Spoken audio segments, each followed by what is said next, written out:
Grandmother leaned down and kissed my cheek, which was something totally out of character for her. "So you approve?" she asked. I nodded my head even though I hadn't really seen myself yet. I then contemplated my reflection and combed my hair with my fingers before giving myself a double thumbs up.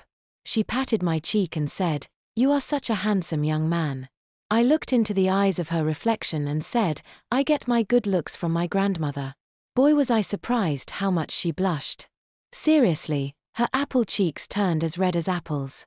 Daddy Phil took Joey and me into the guys' changing room at Aquaboggin Water Park while Mommy Beth and Jacqueline disappeared into the girls' side. There is one real gripe I have against Aquaboggin Water Park: their changing room.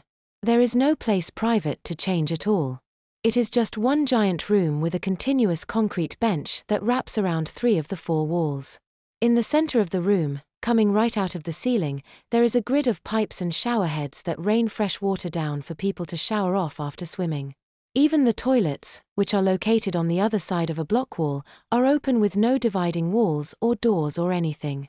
Completely unceremoniously, Daddy Phil handed me a blue swim diaper that was covered in red and yellow shooting stars.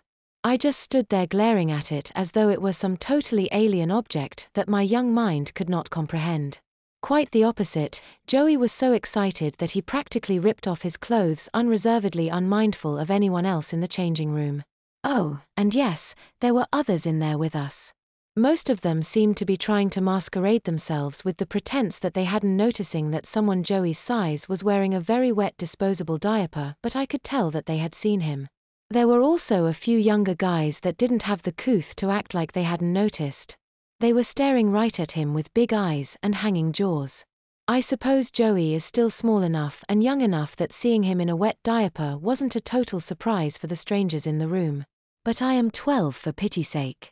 For a split second I had thought of asking if I could go change in the car, but then Joey said something and the thought was lost among the hundreds of other random fear-fueled thoughts bouncing around in my head. "You better hurry, Alvin, or I am going to beat you to the water," Joey teased as Daddy Phil knelt before him and released the tapes of his wet diaper one at a time. The ripping sound the tapes had made seemed to echo all around us and I felt myself blushing.